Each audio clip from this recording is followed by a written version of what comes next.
Hi guys, this is Miss Mariana again saying hi to you, and today we're going to study ideal gases. So here we go.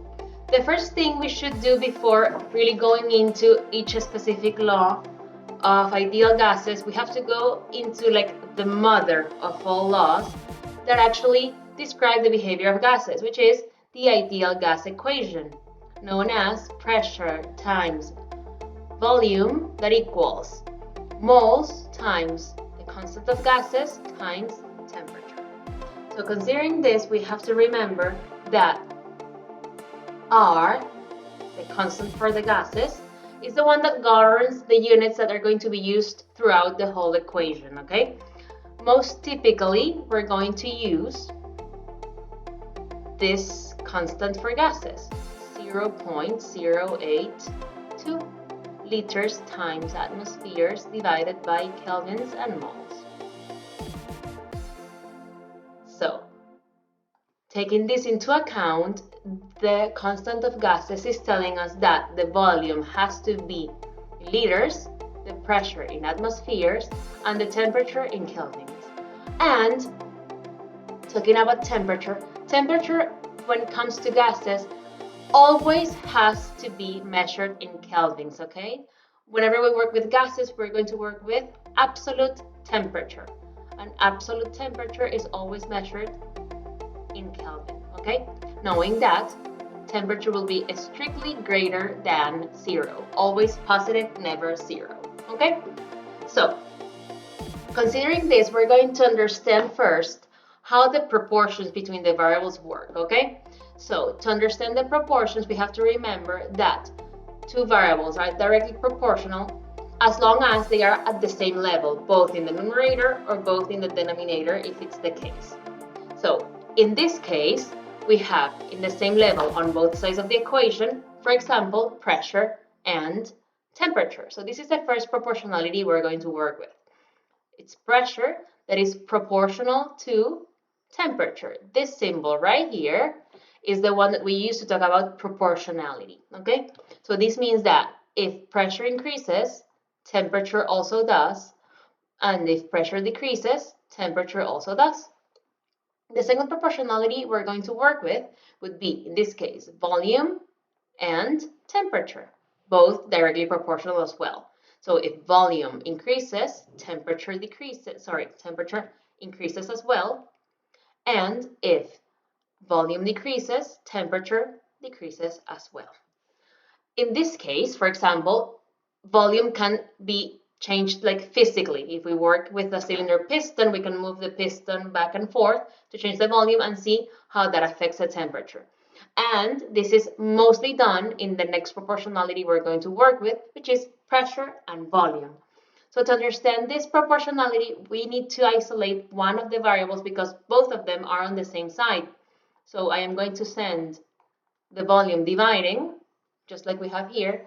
And now, both variables on each side of the equation are on opposite positions. In the first member, pressure is on the numerator and the volume is in the denominator. So they are in opposite positions, meaning that they are going to be inversely proportional. So we write this with the following notation. P is proportional to the inverse of the volume, okay? What does this mean? That if the volume increases, the pressure decreases. And if the volume decreases, the pressure increases. So imagine that you are a molecule in a cylinder piston and you have tons of volume. So if you have tons of volume, you can move freely, so that wouldn't generate too much pressure against the walls. But imagine that someone now pushes down the piston and you're that same molecule, but in a lot smaller volume, so you're going to feel a lot of pressure because you want to push the piston back. So that's going to generate pressure inside the volume that you're in, and this is how the inverse proportionality of pressure and volume can be explained, okay? So, taking all these proportionalities into account, now we can study the three typical laws that we study when it comes to ideal gases. Remember that when we study ideal gases, we have to remember that we're considering that all the molecules of the gas have the same geometry and the same behavior, okay? This is an approximation that we make, so we can use these laws and get very robust results, okay? Despite we are actually making tons of approximations, but they are very valid and they work very well to be able to describe the behavior of a gas, okay? So the first law that we're going to work with, let's right here, gas laws. The first one would be Boyle's law. So for Boyle, we're considering that the temperature is constant, okay? So mathematically, when something is constant, we use a K to indicate it, okay? So considering that T is constant, this would mean that if we study two states of the gas, the initial and the final one are going to be the same. Let's call them T1 and T2. It could be initial and final as well. So I am going to use the equation that we use at the beginning because this is the mother of all gas laws that we're going to study at this level. So I am going to isolate T. So by isolating T, we get this. So these two moles and R go to the other side dividing, okay? So considering that the constant of gases is always constant, it's not gonna change, and we also need to understand that the quantity of matter is not changing either. So the moles are the same throughout the whole process we're studying. So understanding this and remembering that T1 equals T2, we're gonna get P sub 1 V sub 1 divided by N times R. That equals P sub 2 times V sub 2 divided by N times R. So knowing that the quantity of matter and the constant of gases do not change, if we send this to the other side multiplying, we're going to be able to simplify them, okay? So I'm going to do this directly here so I can skip that step. So here we go, and now we have just gotten the formula that Boyle got to understand the behavior of gases when the temperature is constant. And that way we can understand how pressure and volume behave. Okay, so I'm going to square this to understand that this is a very important formula that we will soon use. Then we have the second law that we're going to study today will be Gay-Lussac's. Let's write that down here.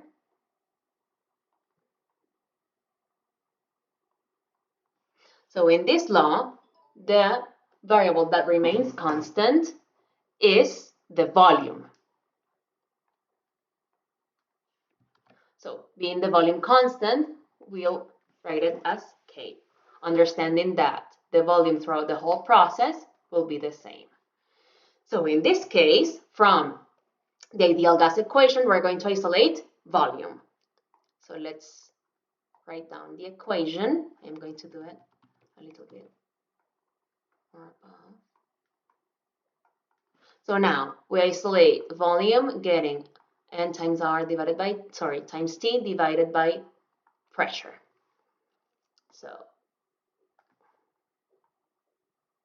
in this case, knowing that V1 is going to be the same as V2, we are going to get N times R times T1 divided by P1 equals N times R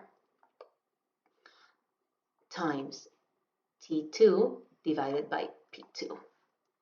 So same situation with the quantity of matter and the constant of gases, we can simplify these two, and then we get the formula that describes the behavior of a gas when the volume is constant, okay? So let's write it down, and we get T1 divided by P sub 1 and T2 divided by P sub 2. Let's write this down right here. and we're going to square it. So we know it's an important formula. And lastly, we have Charles' law.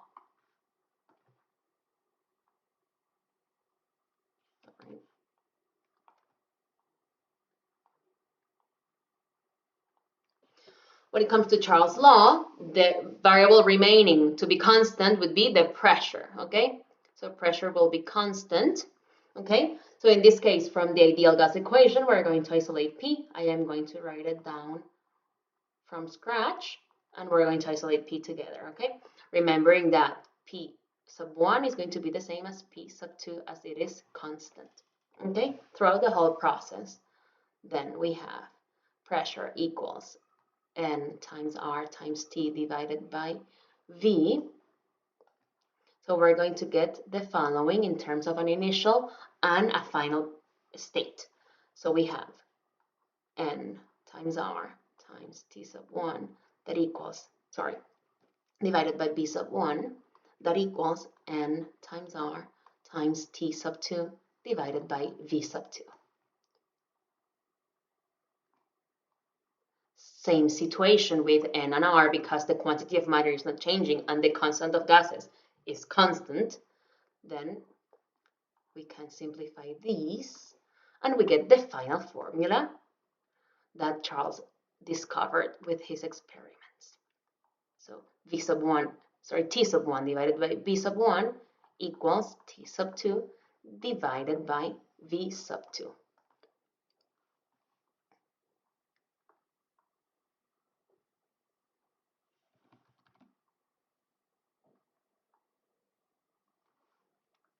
So now we're going to square it, and we have the three formulas, plus, of course, the equation of ideal gases that describe the whole behavior of gases. So with this, guys, I wanted to explain first the proportionalities between variables, which is very important to understand. The initial phase of understanding the behavior of gases, and then studying each law. When it comes to understanding the graphs, because all of these formulas and all of these experiments have their graphs, we're going to study that in depth when we do exercises of each law, okay? So I hope this video was useful for you, and stay tuned for new videos that will include tons of exercises, and in this case of gas laws, all the graphs that are related to each of the laws. Thank you very much, and I hope that this was useful for you guys.